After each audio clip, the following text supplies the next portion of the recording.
పగ సాధిస్తా అంతు చూస్తా అంటూ మొదటి నుంచి ఒకే మీటర్పై ఇరాన్తో వార్ను నడిపించిన ఇజ్రాయెల్ మిడిల్ ఈస్ట్లో అనుకున్నది సాధించినట్లే. ఇరాన్ న్యూక్లియర్ వెపన్ తయారీ డ్రీమ్ ప్రాజెక్ట్ ఇజ్రాయెల్ డ్రీమ్గానే మార్చేసింది.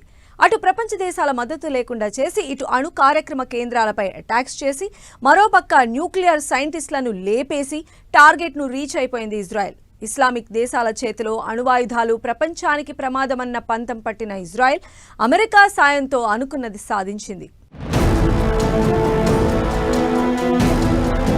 మిడిల్ ఈస్ట్లో అనుకున్నది సాధించిన ఇజ్రాయెల్ న్యూక్లియర్ వెపన్ తయారీ ఇరాన్కు ఇక కలేనా? ఇరాన్ను అన్ని రకాలుగా ఒంటరి చేసి దెబ్బకొట్టిందా? అణ్వాయుధాల తయారీ అనేది ఇరాన్ డ్రీమ్ ప్రాజెక్ట్. దీనికోసం దశాబ్దాలుగా కృషి చేస్తోంది. కానీ అణు కార్యక్రమంతో ప్రపంచానికి ముప్పు పొంచి ఉందని చాలా ప్రపంచ దేశాలు గగ్గోలు పెడుతున్నాయి. అయినా ఇరాన్ పట్టించుకోవడం లేదు, పెడచెవిన పెడుతోంది. ఇరాన్ పొరుగున ఉన్న ఇజ్రాయెల్ ముస్లిం దేశాల్లో అణ్వాయుధాలు తమకు ఇతర ప్రపంచ దేశాలకు ఉగ్రవాద ముప్పును పెంచుతాయని ముందు నుంచి చెబుతోంది. అమెరికా కూడా ఇజ్రాయెల్ భయాలకు వంతపాడుతోంది. దీంతో ఎలాగైనా సరే ఇరాన్ న్యూక్లియర్ ప్రోగ్రాంకు ఫుల్ స్టాప్ పెట్టాలని నిర్ణయించుకున్న ఇజ్రాయెల్ ఆ దేశంపై వార్ ప్రకటించింది. అనుకున్నది సాధించడంలో విజయవంతమైంది. యురేనియం నిల్వలు ఉండొచ్చు, న్యూక్లియర్ వెపన్స్ తయారు చేసే టెక్నాలజీ కూడా ఉండొచ్చు, కానీ అణ్వాయుధాలు మాత్రం తయారు చేయడానికి వీల్లేదు. ఇది ఇరుగు పొరుగు దేశాల వినాశనానికి, ప్రపంచ దేశాల నాశనానికి కారణమవుతాయని ఇజ్రాయెల్ బలంగా నమ్ముతోంది.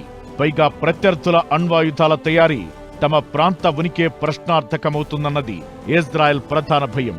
అందుకే అమెరికా సాయాన్ని కోరుతూ ఇరాన్లో న్యూక్లియర్ ప్రోగ్రాం జరగకుండా అడ్డుపడుతోంది.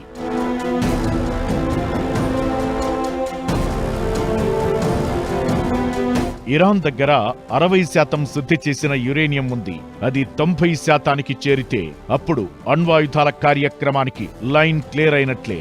ఫోర్డో, నతాంజ్, ఇస్ఫహాన్ లాంటి న్యూక్లియర్ ప్లాంట్లతో ఇరాన్ అణ్వాయుధాలకు అవసరమైన హైగ్రేడ్ యురేనియంను ఉత్పత్తి చేయాలని చూస్తోంది. రేయింబవళ్లు సైంటిస్టులు శ్రమ కోర్చి దశాబ్దాల తమ కలను సాకారం చేసుకునే దిశగా అడుగులు వేసింది. ఇది అటు అమెరికా ఇటు ఇజ్రాయెల్కు అస్సలు నచ్చలేదు. దాదాపు 10 మంది సైంటిస్టులను ఇజ్రాయెల్ ఒక్కొక్కరిగా అంతం చేసింది. యురేనియం శుద్ధిలో కీలకమైన సెంట్రిఫ్యూజ్లను దాడుల్లో ధ్వంసం చేసింది. ఇజ్రాయెల్ ప్రధానమంత్రి బెంజమిన్ ఏదైతే నెతన్యాహు ఉన్నాడో, ఇతను ప్రాథమిక లక్ష్యం ఏంటి అని అంటే ఇరాక్ యొక్క న్యూక్లియర్ ఎన్రిచ్మెంట్ ప్రోగ్రామ్ ని నష్టపరచాలి.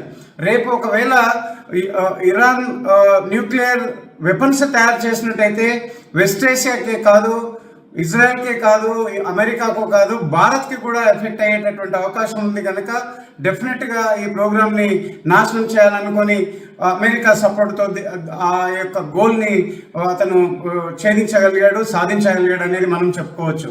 ఇరాన్ అణు కార్యక్రమాన్ని Britain, France, Saudi Arabia, Qatar, Kuwait లాంటి దేశాలు తీవ్రంగా ఖండించాయి.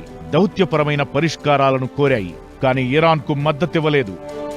ఇరాన్ కొన్నేళ్లుగా అమెరికా ఆర్థిక ఆంక్షలతో బాధపడుతోంది. ఇస్లామిక్ రెవల్యూషన్ కు తోడు ద్రవ్యోల్బణం, నిరుద్యోగం, పేదరికం ఇరాన్లో రాజకీయ అంతర్గత అస్థిరతలను పెంచాయి.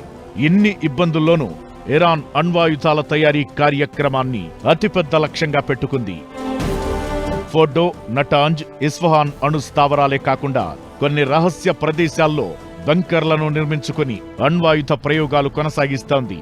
ఇజ్రాయెల్, అమెరికా సైనిక దాడులతో న్యూక్లియర్ ప్లాంట్లు దెబ్బతిన్నా ఇరాన్ దగ్గర ఉన్న న్యూక్లియర్ టెక్నాలజీ భవిష్యత్తులో ఆ కార్యక్రమాన్ని పునర్నిర్మించే అవకాశం లేకపోలేదు. కానీ దరిదాపుల్లో అయితే ఇరాన్ న్యూక్లియర్ ప్రోగ్రాంను మళ్లీ రీస్టార్ట్ చేయలేకపోవచ్చనేది నిపుణుల అంచనా. ఇజ్రాయెల్ అనుకున్న లక్ష్యాలను కొంచెం కష్టమైన, ఆలస్యమైన సాధిస్తోంది. పట్టుబట్టి ఇరాన్పై వరుస దాడులతో ఉక్కిరిబిక్కిరి చేసింది. అమెరికా సాయంతో న్యూక్లియర్ ప్లాంట్లను ధ్వంసం చేయించింది. అదే సమయంలో మిత్రదేశాల నుంచి ఇరాన్కు సాయం కరువైంది. పైగా హమాస్, హెజ్బుల్లా, హౌతీలు కూడా కోలుకోలేని స్థితిలో ఉన్నాయి. ఇన్ని స్ట్రగుల్స్ మధ్య ఇరాన్ దీర్ఘకాలం యుద్ధం చేయాలన్నా, అణు కార్యక్రమాలు మొదలు పెట్టాలన్నా కష్టమే. అనుకున్న లక్ష్యాలను సాధించిన ఇజ్రాయెల్ పట్టుబట్టి ఇరాన్పై వరుస దాడులు. ఇరాన్కు మిత్రదేశాల నుంచి సాయం కరువు. కోలుకోలేని స్థితిలో హమాస్, హెజ్బొల్లా, హౌతీలు. దరిదాపుల్లో ఇరాన్ అణు కార్యక్రమాలు స్టార్ట్ చేయడం కలేనా? చూడటానికి చిన్న దేశం, కానీ మిడిల్ ఈస్ట్ లో చాలా పవర్ఫుల్ కంట్రీ అంటే అది ఇజ్రాయెలే. ఇజ్రాయెల్లో యూదుల జనాభా ఎక్కువ. ఇక ఇరాన్ చూస్తే కంప్లీట్ గా ముస్లిం దేశం. మొదట్లో రెండు దేశాలు స్నేహపూర్వకంగా ఇచ్చిపుచ్చుకునే ధోరణినే కనబరిచేవి. ఆ తరువాత నుంచి ఇజ్రాయెల్, ఇరాన్ మధ్య గ్యాప్ పెరుగుతూ వచ్చింది. పాలస్తీనా, లెబనాన్లో మిలిటెంట్లపై ఇజ్రాయెల్ దాడులు చేయడాన్ని ఇరాన్ తప్పుబట్టింది.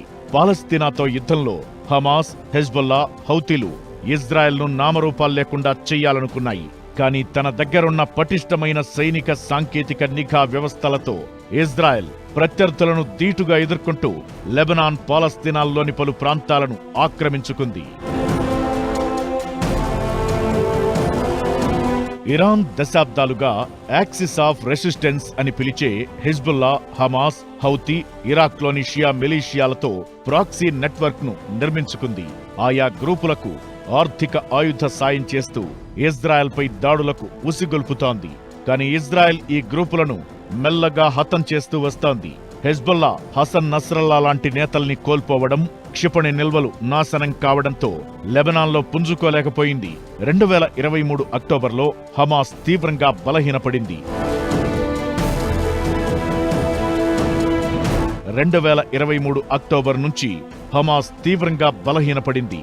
అమెరికా, బ్రిటన్ దాడులతో హౌతీల క్షిపణి సామర్థ్యం తగ్గింది. దీంతో ఇరాన్కు వీళ్లు సాయం చేయలేని పరిస్థితి. ఇక ఇరాక్ మిలీషియాలు ఆర్థిక స్థిరత్వం, స్వీయ రక్షణపై దృష్టి పెట్టి ఇజ్రాయెల్తో ఘర్షణలో పాల్గొనలేదు. అటు యుద్ధ సమయంలో ఇరాన్కు రష్యా, చైనా, వెనిజులా లాంటి దేశాలతో సంబంధాలున్నా ఇవి కొన్ని కారణాలతో ఇరాన్కు సాయం అందించలేదు. ఇజ్రాయెల్లో రష్యన్ జనాభా ఎక్కువ. పైగా యుక్రెయిన్ యుద్ధంలో రష్యా తలమునకలై ఉంది. దీంతో ఇరాన్కు ఆయా దేశాలు సహాయం అందించే పరిస్థితుల్లో లేవు. చైనాకు ఇరాన్తో మంచి వాణిజ్య సంబంధాలున్నా మిడిల్ ఈస్ట్లో వేలు పెట్టేందుకు ఆసక్తి చూపడం లేదు. పైగా ప్రపంచ దేశాలన్నీ ఇరాన్ అణు కార్యక్రమాన్ని తప్పుబడుతున్న వేళ డేర్ చేసి ఇరాన్కు అండగా నిలవడం చైనాకు కష్టమే. దీంతో అన్ని విధాలుగా ఇరాన్ను ఒంటరి చేసి అణు కార్యక్రమాన్ని సంక్షోభంలోకి నెట్టాలన్న ఇజ్రాయెల్ ప్లాన్ చాలా వరకు సక్సెస్ అయినట్లే చెప్పొచ్చు. ఇలా ఇరాన్కు సపోర్ట్ గా నిలిచిన చాలా గ్రూపుల్ని పక్కకు తప్పిస్తూ ఆ దేశాన్ని ఒంటరి చేయడంలో ఇజ్రాయెల్ తిరుగులేని విజయాన్నే సొంతం చేసుకుంది. అయితే ఇరాన్ అణు కార్యక్రమం ఒక్కరోజులో ముగిసేది కాదని, ఇప్పటికీ ఆ దేశం దగ్గర న్యూక్లియర్ నాలెడ్జ్ పదిలంగానే ఉందని నిపుణులు అంటున్నారు. భవిష్యత్తులో ఈ కార్యక్రమాన్ని పునర్నిర్మించే అవకాశాలు కూడా ఉన్నాయని నిపుణులు హెచ్చరిస్తున్నారు. అయితే అది సమీప కాలంలో ఉండకపోవచ్చు, చాలా సమయం తీసుకోవచ్చు.